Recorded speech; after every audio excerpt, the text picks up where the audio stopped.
Parry Talks episode 2. This sort of interview I would have wanted to do. I had in my head I'm going to do this one like after 6 months or some shit because I knew that would be a big one for me. But I'm extremely grateful to have it as episode 2. Yeah. With the Don Marty of 111. How are you, Roz? Yeah, good, bro. Very good. Chilling. No beers today either. How are you going? Today. No beers because it's 9:30 in the morning. You usually have beers in always, this podcast? Yeah, man. Well, like I'm not paying for the space. Yeah. So it's like every time I come, I buy the other person a beer. He's very like intimate. I'm like, it's nice. It's eh? like, yeah. Kind of feel like it's like a date. Kind of. Do you want it to be a date? Kind of already is. Get some champagne or some shit. Yeah. Let's do it. Yeah. So, do you want people to know where the studio is, or do you want to keep it low key? I'm not fast. Low key. Low key. By the way. Yeah, we'll skip that then. Yeah. Where did it all? We may as well just go from the top. Where did it all begin for Marty in terms of when were you first introduced to rap music? When was I first introduced to rap music? When I was probably in year 4.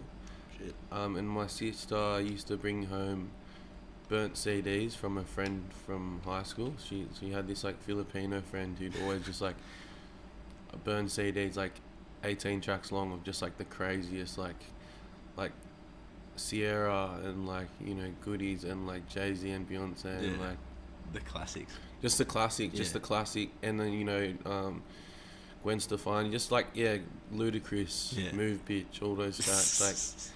Like, so pretty much I was introduced, and like Chingy, like Holiday Inn, all those like just real like pop of that time, like hot in like the hip hop scene, you know, like. What would have been like early 2000s? Yeah. Shit. Like all this. I remember when I was young, I really liked all the So Fresh CDs. It's like there was that nice blend of R&B and hip hop back then as well, and it took it straight to like radio playing all that shit. Yeah. 100%. I'm trying to think of who else would have been. Oh, like Kanye, Gold Digger and shit. That time. That's probably a bit before. No, that was a bit after. I think that was in year 6 when that came out. Yeah. Well, what about American Boy Estelle? Kanye. Yeah, I remember that being like all those tracks. Like those were all my favorite, and I loved music videos as well. I used to just love sitting at home and waking up early to put on, you know. Yeah.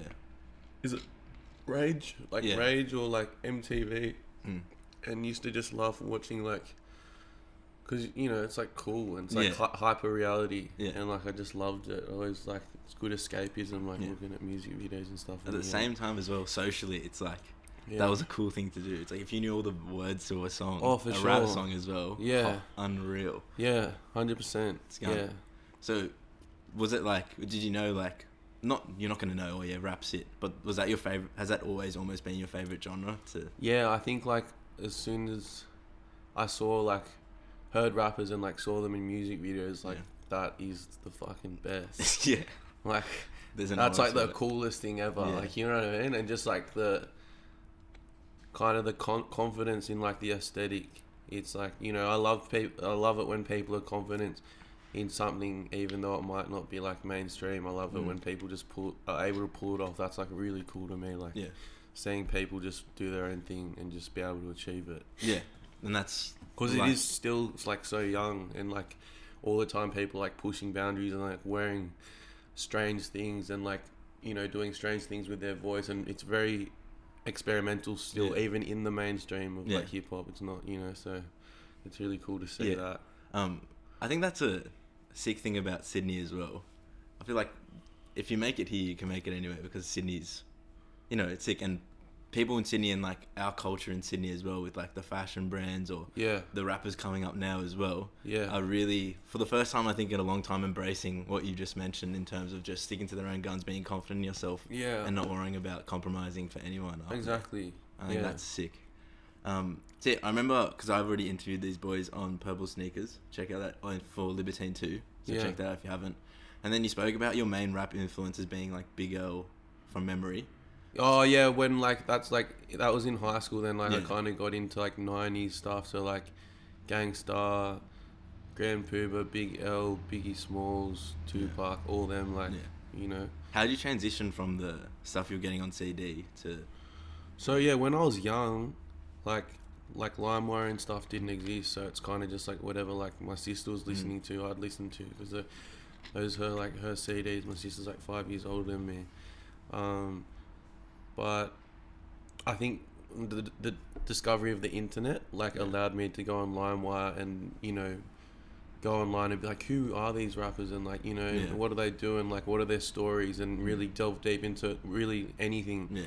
And I thought that era was just such an interesting era, because it's they call it the golden era and that, so. And they pushed an underground sound, a very underground sound to the mainstream. Yeah, in it's America. crazy.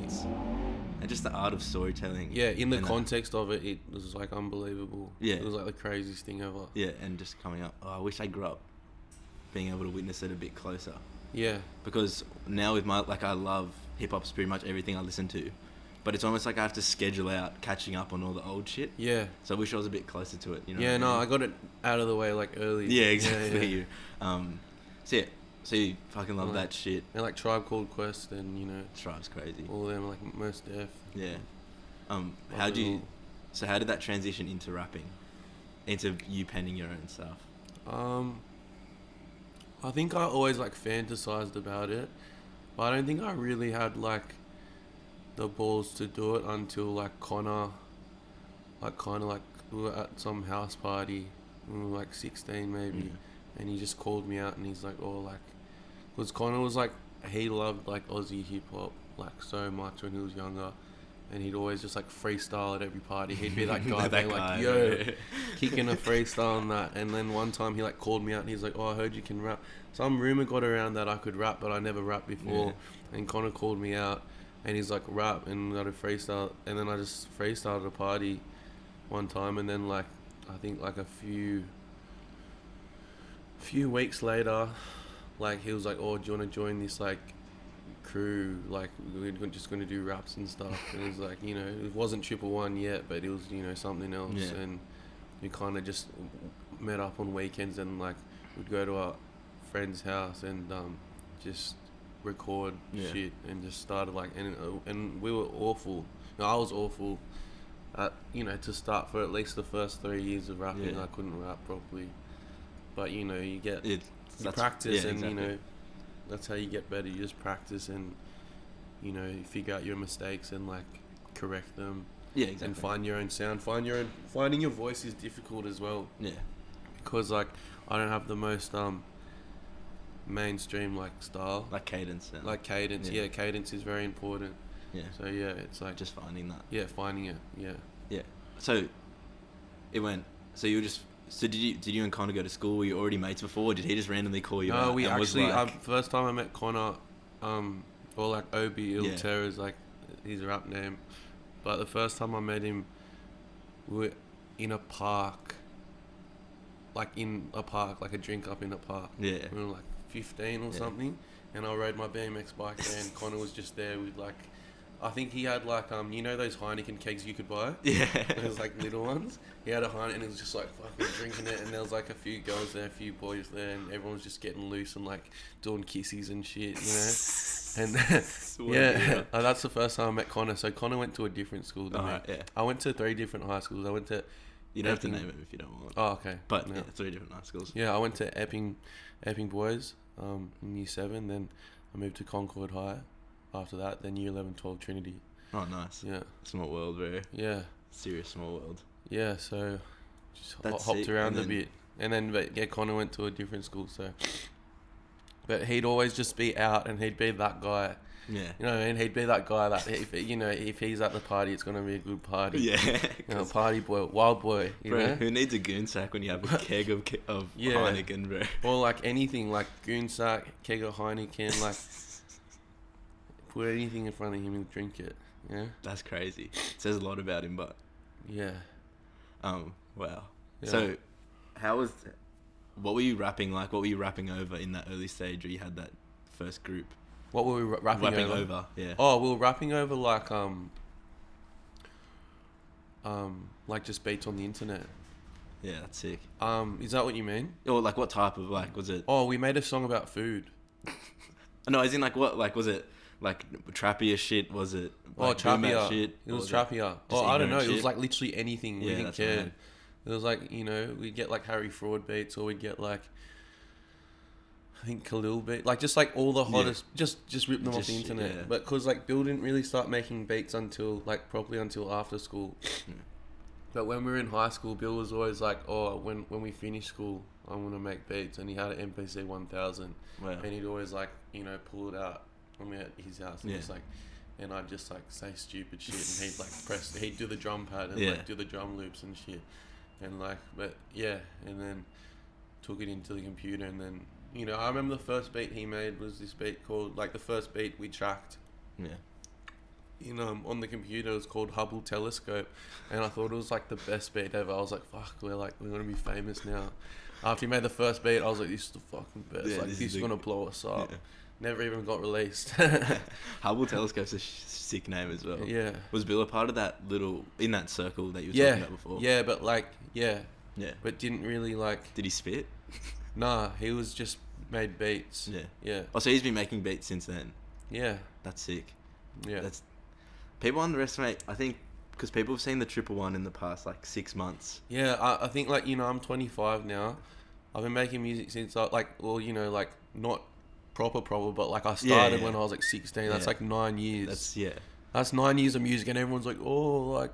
fuck, like 6 months, it's so easy, isn't it? It's so easy. It's like, fuck, that's like you get your PhD by then. You know? Exactly. It feels like the equivalent. It's like I did my masters. You know what I mean? And that's that's what it is. And it's like that's how that's it's not always like an overnight success thing. Well, it always appears to be. Yeah. It always appears to be, and people like to think that way. Because it makes because of their own insecurities. That's why. Yeah, or like that, and just like it just makes. They're like if they did it, like anyone can do it. Like it's easy, and makes life feel easier if you think people can achieve things easily. Exactly, and like like you come out with like Butter and Tarlo and like even Red Light and Reaper, who are like such carefully curated songs. You know what I mean? And like from like a songwriting point of view, aren't easy to do. Like it's probably easier to do like a 30-bar verse over some boom bap beat, but putting together like well articulated like tracks that are like pop tracks,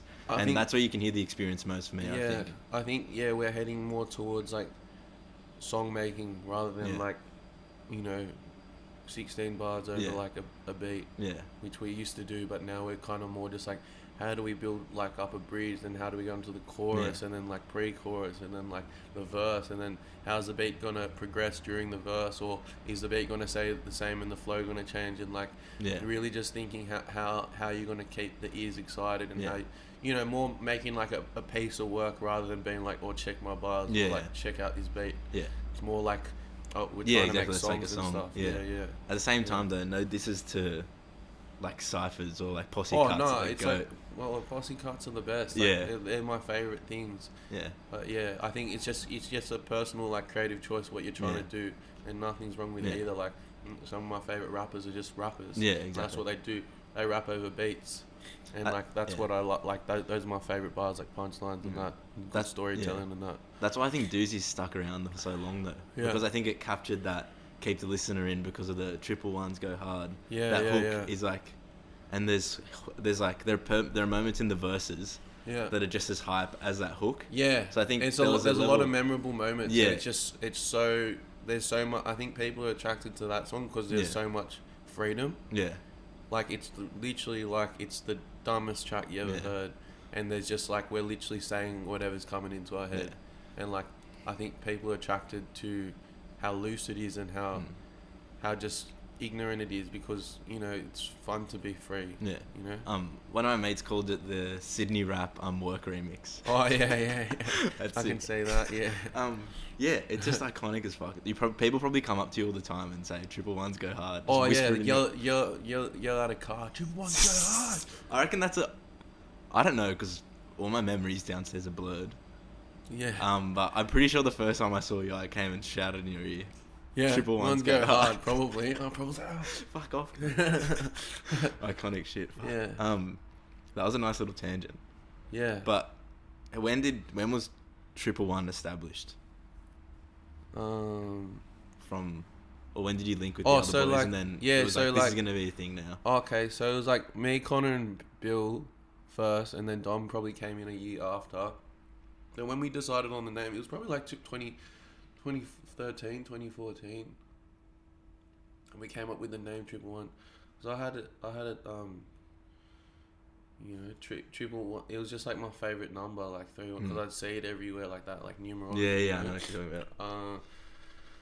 So then it's like, well, what are we gonna call ourselves? We're like, oh, let's just call it Triple One. And then like Connor came one day, and he, you know, Connor was doing like heaps into graphics at that time, and he was like, oh, I got the best idea for a logo as well.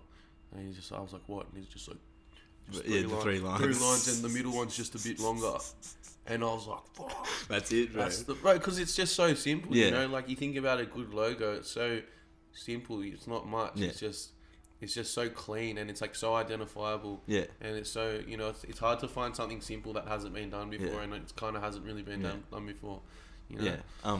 And, like, the fact that it stuck around for so long till now, and that was, like, one of your foundational moments, shows that it's good branding. Yeah. Yeah, and, like, you know, I love it, like, seeing stickers on phones and you know, seeing like people with the logo tees on, because it's just so like, it's like, you know, it's crazy. Like, you know, the logo, it's a good logo. Yeah, so I'm happy with that logo. Yeah, I feel that now that I know you guys, I feel weird wearing the t-shirt here. Why? Oh yeah. Because I feel it's hard. Like, I love wearing like my own merch. Yeah. And people are like, oh, you always wear your own merch. It's like, yeah, it's mad. Yeah, but, it's you know, sick. Like, that's why. Like, it's like I love it, and so like it's hard because some people give you shit for if you wear your own shit, but it's like, bro, like I'm proud of it, you know. So bro, why would you make merch that you wouldn't want to wear? Exactly, and I think it's testament to like good merch if you actually want to wear it, you know. Yeah, exactly. Like the people who make it want to wear it, they're not just like, oh fuck, like, you know. Yeah. It's just for the fans, you know. Exactly. It's for everybody. Like, it's just like, you know, we're proud of the style and designs and everything as well. It keeps you humble too. Like, if a fan saw you wearing the Triple One shirt and they're wearing a Triple One shirt as well, it not equalizes, but levels it out a bit, if that makes sense. Yeah. 100%. Everyone feels on the same plane field a little bit. Yeah. And it's just less intimidating. Yeah, 100%. So you were probably grinding, started Triple One. I always want to ask this because I had no idea. How'd you meet Kev or link with Kev? Kev. Their manager. Oh yeah, through my ex-girlfriend. She was doing events and stuff in about 2-3 years ago, or like maybe 2 years ago, and they were like mates. And then she was always like to him, she was like, you should check out my boyfriend and stuff, like blah blah, like, you know, he raps and stuff. And then so he ended up coming to one of our shows at Hudson Ballroom, I think. Is it still called Hudson Ballroom? It doesn't exist anymore. Oh, okay. Well, like it was there, and like he came, and I think he was really like wowed. And then he was kind of just like got heaps horny, like over our music. And then it was just like friends for ages. And then I realized, like maybe 2 years ago, I realized that every time I'd have to do admin and stuff, I'd have to. Who was that? Some like delivery looking. But every time I had to do like admin and that, I'd always ask Kevin. I'd be like, "Is this a good email?" Like, kind of thing, or like, is this how you talk to people and stuff like that? Because like, you know, like when you're starting up and you don't know how to do anything, it's like it's intimidating to do like all that type of stuff, especially when you're like not very good at like writing and spelling and all that, and punctuation and all that, and you know what's correct, what's polite, how do you speak to people. So I was always ask him, and it was kind of so like I was just realized in my head, like when we started getting a bit bigger and we had like more type of shit like that to do, the stuff that isn't, you know, the creative part, the more suave logistics, you know, the tricky stuff.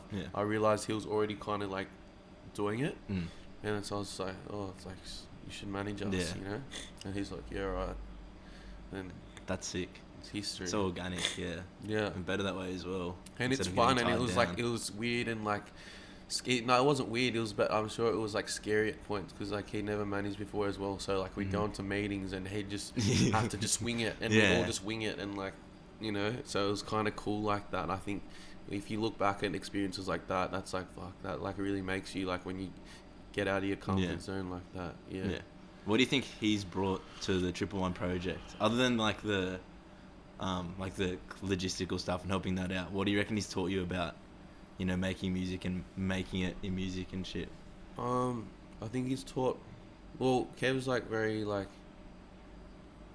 always inspired, always coming up with new ideas for like even like marketing ideas or like ideas about how to, you know, funny ideas or things like that. And it also showed me how important communication is, because if people don't like you and you can't articulate yourself in the way that you want and express yourself as a good, genuine person, then people don't really want to work with you. Yeah. So like he's really good like that. You know, sometimes we're not very good. Yeah.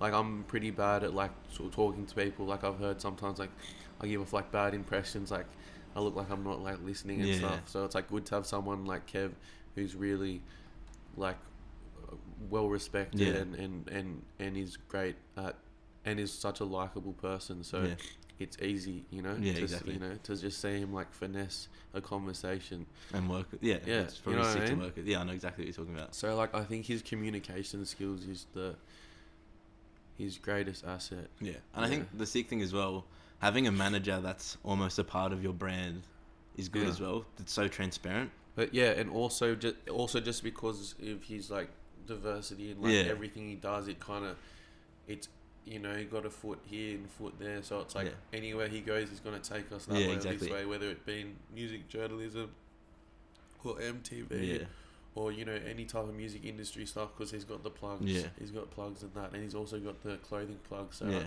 stay fresh like that. Like Kev's always like, oh bro, there's like a sale on this store. Like he knows I don't know why he knows. He just knows like where like all the fresh clothes are all the time, and like where to get like rare shit. He just knows. Bro, big shout outs. Big shout outs. Do you reckon you...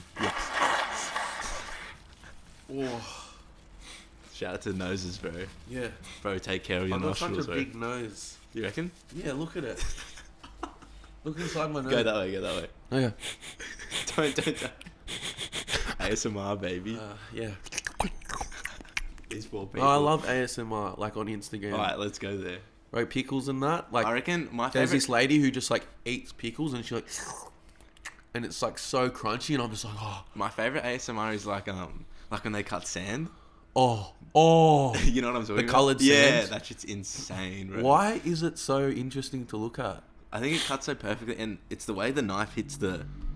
Or have you seen people cut soap? Like they dissect it and then they like shave it. They have like a bar of soap and they put grooves in it and then they like shave it off and it all like sprinkles with like a potato peeler or some shit. Yeah. That is unreal. No, just with a knife? Box cutter, just like this off the top, and it's just like, oh, I don't know why, it just makes me feel nice inside. Thoughts on like 21? I don't know if you know. Thoughts on like 21 Savage and shit whispering into their mics and stuff. Like Billie Eilish and shit. Boy, that is sick. What's that song with Metro? Isn't it? I didn't talk to all. Pew pew pew. Yeah, that's sick, fucking sick. And 21 Savage is like, I reckon he's so underrated. Like, especially like people in Australia don't really like understand, like, but because it's quite like, he's not good in the same way you can't compare like, say, like Logic or someone like that to like 21 Savage. 21 Savage is more like about the creative and like the aesthetic and the way he delivers stuff. He's just cool, like it's the, you know. He just and his brand, and it's all just so and he perfect, talks funny, and he like walks funny, and he just looks kind of funny, but it's so cool. But he's just brutally honest, and that's what you need to be. Like just being yourself. He's not afraid to tell his own stories as well, which is why his songs are the best. And and like and being able to follow an artist like that, and you can see them grow from like the Metro project to the recent one. It's like there's such obvious growth, and that's what you need for longevity. I think that's what I put it down to. For sure. Fuck, where were we? Kev? Parties? Oh, no. We got to Kev. Kev, we were at Kev. Yeah, and then, so... And then we started talking about ASMR. Yeah, so from Kev, was it just a grind from there and to the point here, or do you think there's any big... We don't grind that hard. You reckon? No. Why do you say that? We're like, probably like... I don't know, I just don't do that much. So a lot of it is just like... So organic, do you think? Just like... 50% of my time in the studio is like looking at stupid videos on my phone. But you know what I mean? I think about a lot of things, but like as far as like straight work, when I think about grinding, I think about real like work. Yeah, I know what you mean. So it's like, I don't know, it's like very organic. Yeah. But that's a credit to that as well. Yeah. Like the fact that it doesn't feel like you're working that hard at all. But from the outside, fans are looking in and thinking, these guys are putting in hours. Look at all these... like some songs come together in like Yeah, a exactly. couple hours. Exactly, yeah. And we didn't. It's not like we like forced it or anything. Yeah. Like say a track like Butter, like that came. The skeleton of the track came together in like 3 or 4 hours, and like we just knew it was already gonna be like a heater. But like and and we kind of just made that, not even meaning to make it like. So it's like real hard in music. It's like you can't go and be like, all right, let's try and do.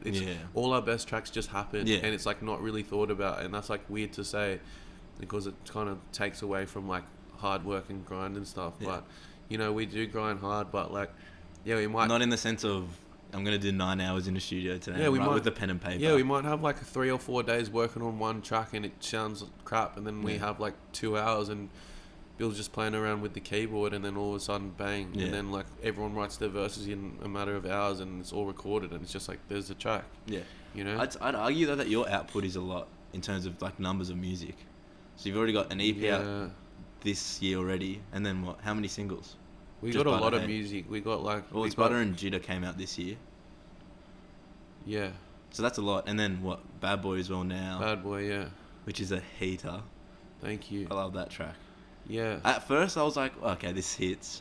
And then I properly listened to it, and the textures and the way it moves, and it keeps you, like what we were talking about before, it keeps you hooked. Yeah, It's like the best thing about, like, Brockhampton Saturation 1 era, I feel comes out in that song. Yeah. Which is like constant movement. Yeah. Yeah. Sick. Yeah, so... what was I going to say? I was about to say something red hot. What are you going to say? Yeah, no red hot things. No, red hot in terms of... it was a gun good. question. But I forgot.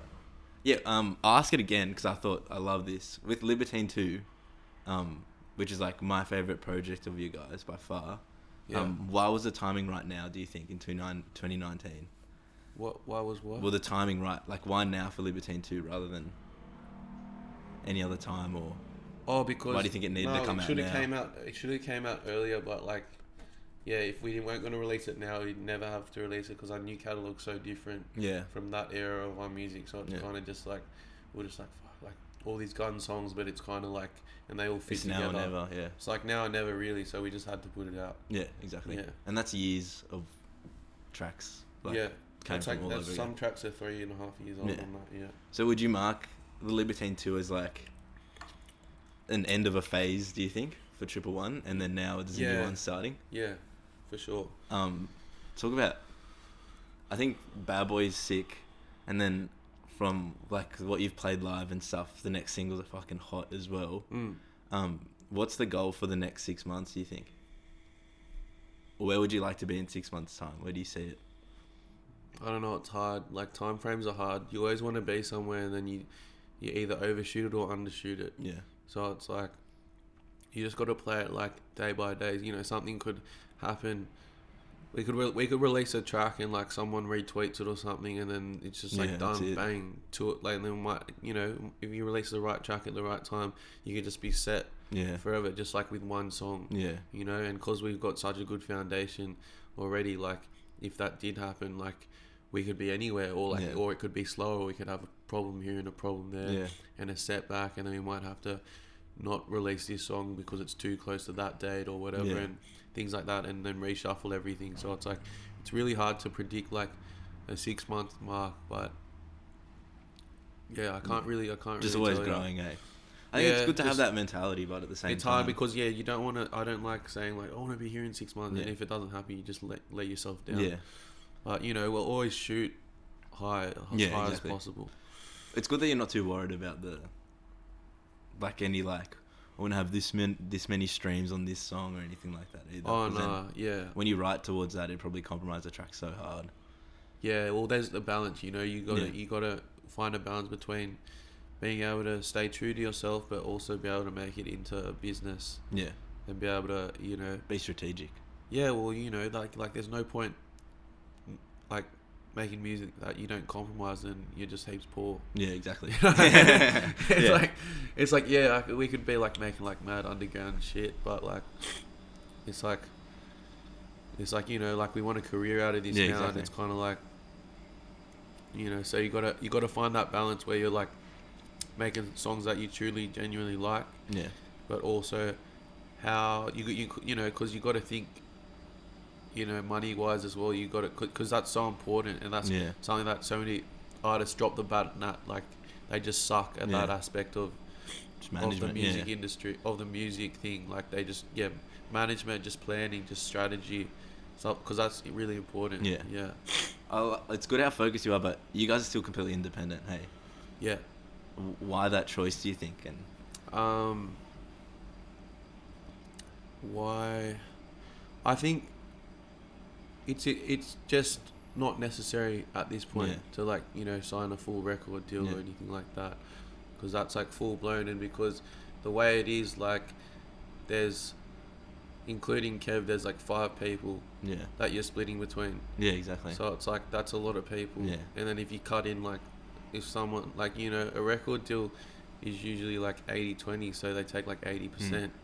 And if they're taking 80% and then you're splitting 20% between 5 people, it's like you're gonna be pretty poor. Yeah. And that's good. Yeah, that's not fucking ideal. Yeah. It's good though, because there's no, I feel like you're just so far away from stagnating anyway, I think, creatively. Yeah. So we're at the point where you don't need a record deal to be financially stable anyway. Yeah. Because of how solid the foundation is now, and your fan base is still growing so exponentially. Yeah. So the longer you hold it off, the more the Triple One value, the brand equity of Triple One's going to be. Yeah, we're pretty happy with how it is at the moment. Yeah. Spoke about, so you're in a, like, not professional studio, but a professional studio. Yeah. How do you manage going, like, you said it before, it's like, we try to keep it organic as possible, but at the same time having time constraints of being in a studio, do you think? What do you mean? So, like, it's like, do you feel an extra pressure to perform because you're paying for a full-time studio now instead of doing it in a garage or something? Oh, no, we don't pay for it. Oh, really? No. Just work hard. Yeah. Just give back. Yeah, to love. It's all out of love. Benny's just doing us a favour. Remember, that's the thing as well. If you're in a position of power, to the people listening, give back to your community and show face and be nice to people, because you'll be... it's crazy how far that'll go. Yeah, 100%. And it's like, that's like what our relationship is, I'd say. Yeah. So, I just saw you around. Just be nice. I was a fan. Yeah. You never know where it'll take you, honestly. Yeah, 100%. You just got to put yourself out there at all times. And don't be afraid to. Yeah, don't be afraid to. Sick. Don't be afraid to fail either. There's a lot of people, they don't want to do things because they're scared to fail. But anyone who's done anything has failed more than anyone else. Exactly right. Yeah. That's sick. Let's talk about each member. Okay. From what do you think Billy brings out the best in you in terms of his work and his beat making and stuff? Yeah, I don't really don't really vibe on anyone else's beats like I vibe on Billy's, because, like, just being able to see it, like, come together in front of you, and just the way his mind works, it's not like he's not trying to make this or that, like, it's funny. The only thing that he judges his beat on is having it sound as least as possible, like anything at the moment. It's not like this is hot at the moment. Let's try and make a song like that. It's like, this is hot at the moment. I don't want to go anywhere near that. Yeah. I don't want, if someone's like, if someone's in the studio is like, this kind of sounds like a this beat. That's like, fuck, I'm gonna change the whole thing. I'm gonna throw it in the bin. You know what I mean? Yeah. Like, so it's very much just like seeing the element of just really want to have, like, his own sound and his own identity as, like, a producer. Yeah. And stuff. And he also is there's a lot of good producers, but, you know, he's a great director in terms of, like, when we're recording, he's there to give, like, feedback. And, like, and, you know, because he's got a good ear for sound, and then we have, like, great discussions on how things should be said or delivered, or if certain flows are a bit too busy or this or that. He'd be the first person to be like, I don't really like that. Like, can we try and rework that? And I might be like, yeah, sweet. Or I might have a discussion back and be like, no, this is good because of this. And then, you know, so it's good to have always just, like, affirmation, or, like, someone just, like, being able to, like, give you advice like that, and just, but also just the magic of it, like, just being able to create, like, something out of nothing, like, that's magical. Having an in-house producer as well is so important in terms of Triple One having its own sound, I think. Yeah. So that if it's one so person's... important. Well, that's the whole sound. It's like Bill's you know, it's you know, that's what he does. Yeah. That's his sound. Yeah. And he's created yeah. it's what will keep you different from everyone else because you've got your own in-house producers. Exactly. And, yeah. And I don't want to to keep be like that. I don't want to keep bringing Brockhampton up, but I think that's why they're Yeah. so important because they've got their 4 in-house producers Yeah. who write everything for them. Yeah. And they'll hop on, and it's just what keeps the sound so concise. And I Yeah. hear it with you guys as well. It's very rarely that like I'll hear someone else's beat and be wowed by it. Yeah. Because I'm just so used to working with Bill. Yeah. And his sound. Like, yeah, his beats make me pretty horny. He's got good For beats. years of experience as well, in terms of a Yeah. friendship. Yeah, exactly. Well, we were Helps. best friends in high school. And so, you know, like, Yeah, we used to just, like, sleep over at each other's houses, like, just fucking fuck around Pause. with, like, huh? Pause. Yeah. No. Sleep over each other. Like, sleep over. Yeah, no. Just Exactly. do, like, I know music, exactly or, what like, you're we talking go fishing. Yeah, I know exactly. Or we go fishing, or we go to a wharf and, like, go squidding, or we go fish for jewfish, or we go for a trip and we go for like a bushwalk or something, just like wholesome shit. Yeah. Or like go get a mad feed together. Yeah. Shit like that. Just do shit like that all the time. Yeah. So it's fine. And then probably helps with the feedback shit as well if it's so comfortable because Yeah, it's very who gives a comfortable. shit? There's no one's really filtered. Like no one's Yeah. scared to say if they don't like something. Yeah. Let's talk about Dom because he came in the picture a bit later. Yeah. What did you see in him to be like, holy shit, you need to come in and Just his why do you think he's so beautiful important? angel voice. He's beautiful, hey. His beautiful angel voice. He's just got such a beautiful voice. It's magical. Yeah. It's very.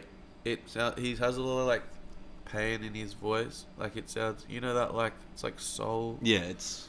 I don't know how to explain it. It's like he's got an awesome singing voice, but it's so gritty and it doesn't sound trained or poppy at all. Yeah. It's so raw. I don't know. Yeah, Dom's just mad. Yeah. And it's important if you guys are spitting some hard bars between verses, like on, I don't know, like Lady Blue or Yeah. Planet 6 or whatever. It's so Yeah. important to have him as the staple in the middle to keep people listening and Oh yeah, for sure. engaged too. Yeah, it's a great balance. Yeah. Yeah. So. Yeah, He's it's very sick. talented. He's Young sick. man. Young man. Yeah. He's beautiful too. Yeah. Is he prettier?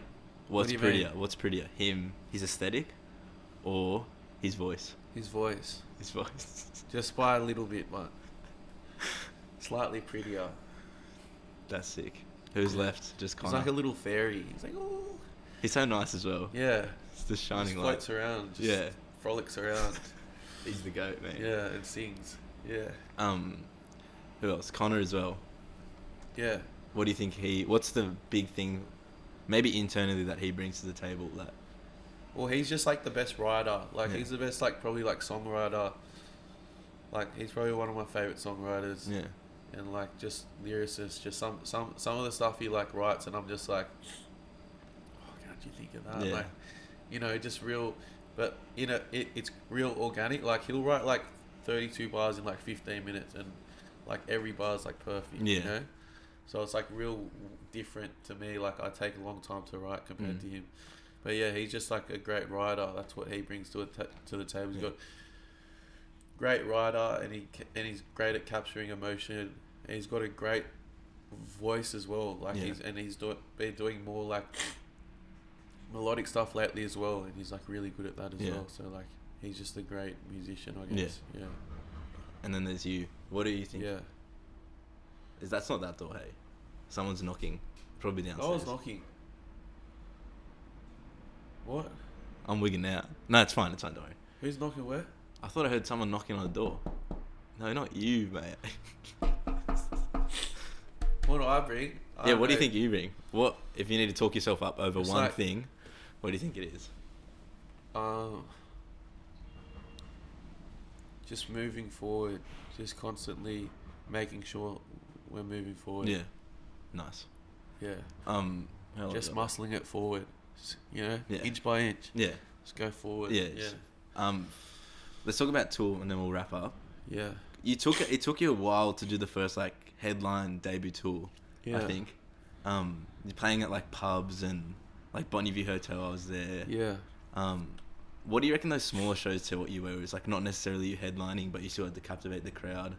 What do you mean? Like, like those smaller shows before you went on your headline tour, because it's obviously easy to play a headline show. Yeah, we were paying $30 to see you guys. Yeah. What were those shows before? Like either like at Falls where you're opening the sometimes stage. we play like, we play like a at show pubs like when we and used to stuff. play. Sometimes we play a show in front of like 3 people. And Yeah. there's more people on the stage than off the Yeah. stage. It's hard, but it teaches you like patience and persistence. Yeah, and persistence. Yeah, it's the shittest night. Like when you play in front of nobody, like it sucks. Like you just feel shit, and then you just get heaps drunk. You need to do it, but that's the thing. Yeah, yeah. Because- Everyone has to go through that stage, Yeah. but it's like, fuck, you know, like, yeah, it's hard. But yeah, you get if you stay patient, because we were just patient, and then like now we can pull a good crowd. Yeah, and the thing is, like, I go to debut tours, Yeah, like probably similar cap as the Butter one.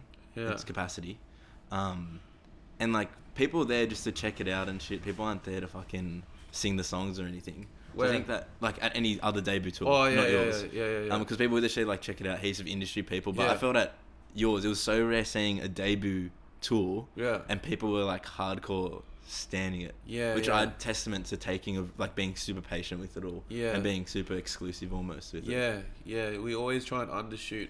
Like all the shows, you try and undershoot. So, you know, I'd rather sell out, you know, a 20-person venue than come, you know, 100 tickets short of a 1,000-person venue. Yeah. You know, that's just, it just looks better. It just builds hype and it's, Yeah. it's culture. Yeah. You That's why build that Bolo high show. demand. Yeah, that's why that Bolo show was so sick. But Yeah. because I don't know, it was a moment. Like Yeah, it was sick. Like we love playing at pubs. Like it's our favorite stuff to do. It's like the floor just smells like beer. Everyone's sweaty. Yeah, Everyone's rowdy. Like man, it's fun. Like that's the best. Like they're the favorite shows. Like when it's like just like a little sweat box. yeah, debauchery. Yeah. That show was so fun. Yeah. Like, just everything about it was awesome. Yeah. I was in awe. Like, Yeah, it was sick. It's a funny venue. yeah. The one thing I love about you guys as well, you were hardly in in a green room. Yeah. Like Bill was smoking outside with everyone. Yeah. Connor yeah. just walking through with like cases of beer and shit. Yeah, yeah. It just says just a lot about how humble you guys still are, which is Yeah, sick. well, like I'd hate to sit in the green room by myself. Like, Yeah, no. That sounds awful. Yeah. Like just sit there and drink my beer in Yeah. this like room. Like what's that? Like I'm gonna go and hang out. Yeah, exactly. Yeah. With the crew. How was Europe? I was mad. Were Yeah, those it shows was- good? Yeah, like London and Hamburg, we sold them ones out. So it's crazy to go to another country and hear like people with a different accent, like Yeah. singing your lyrics back. You know, same type of thing as like when we played here. Like it's like Yeah. certain songs, everyone just knows every word Yeah. to it. It's weird. It's crazy.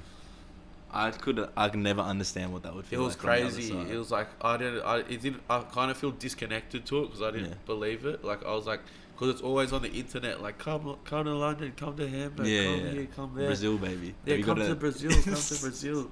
And it's like, but when you actually go there, it's like, whoa, like, you know, yeah, it's mad. Overseas is mad. I loved it. I want to do it again. Yeah. Did you have time off after it as well? No. Did you just come straight back pretty much? Oh yeah, Came because you came straight back, back. and on the butter tour straight away, hey. Came straight back. I spent 12 hours in Sydney. Came straight back off the plane from London. Had 12 hours at home and then airport at 5 a.m. next day to go to Brisbane. That's fucked. Yeah, it was like literally, like Yeah. everyone was so exhausted. Like it was just like literally just a marathon. Like everyone was Yeah. just running off gas, like nothing. Like we were just like, I was dying, but like you don't even think about it because you're having fun. Yeah, and you got a job to do too at the end of the day. Man, it's just crazy. Yeah, I can't. Yeah, listen out as well. It's coming up very shortly. Yeah. Keen, because I think. Yeah, I'm heaps keen for that. Have you been to listen outs before? Just as We a, played last year. No. Have you been as like a fan? Just going. Last year, after we played, Yeah. I went in, but that's it. Yeah. Oh, because that's such a sick festival. Yeah. So you won the Unearthed comp last year, hey, and now you're doing the full tour, Yeah. which is a testament as well to the live show. If they kept you on, they rebooked you. Yeah. It's so Yeah, sick. Good. Just the journey over the last year as well. shows so much. Yeah. Like how small you guys like. Yeah, we came pretty far, but that was the plan. Exactly. Yeah. It's all in the thing. Yeah, exactly. The proof is in the pudding. Bro. That's probably the wrong expression. When you go, so you do a lot of your writing away sometimes, in terms of like you went to Tarlo for Tarlo and all that sort of thing. What's the motive behind that, and why do you go away to write and get out of the hub or the circle that Sydney can be? You just open up your like mind, like more like when you're in a free environment, like no technology. You know, you're just there with your mates, like in nature, and like that's when you write good stuff, because you just sit there looking at trees and just listening to the beat. You're so focused. Well, yeah, it's just like I feel like everyone knows that. Like if you go, that's why people go on holidays. If people go, you go up and down the coast, or you go inland, or like whatever. Like you do it to reset. Yeah. And if while you're resetting, you're writing music, like it's gonna be good music, because you're gonna be clear headed. You're not stressed to that. Yeah. Yeah. That's sick. Even if the song is about something that's like sad or something that's stressful, you're stepping out of it. When you go out of Sydney, you step out of it and like you're reflecting. Yeah. Yeah. That's sick. So it's a time of reflection when you go away. I think that's what's good about it. It's like 10:40, so we'll start wrapping up. Okay. Cool. What is what's my favorite hair product? No. What's your favorite 111 song, do you think, that you made? Oh. If you had like, or what are the ones that like stick out in terms of like, fuck, I love that song? I like Tarlo. I like listening to it. It's pretty nostalgic. It just feels nostalgic. I don't know. But probably like the favorite songs that we made probably aren't released. Yeah. Yeah. That's good then. That's a good indication of what's to come. Yeah. What's your favorite? What are some of your favorite verses by the other members, do you think? Where you think where you were in a session or you listen to it back now and think, holy fuck, that is some of the like gun writing. I gotta think. Hold on. Connor just wrote this song this other day. This verse in this song that we did a song with Kwame, and Connor's verse in it's crazy. It's like probably the best verse. It's the best songwriting I heard from any of us. Yeah, that's sick. But as far as release stuff, Dom and Autumn collection. Yeah, comes to mind. That shit's crazy. Yeah, it's good. I don't know. It's all pretty good, eh? Lakes is pretty good. Lakes is like a cool song. Yeah, that's pretty good writing. I think. Yeah. Lakes is crazy. Yeah. Wow. And alright, closing remarks. You have to call someone out to be on the podcast. Who are you gonna call out? Who should come on and talk? Oh, who should come on?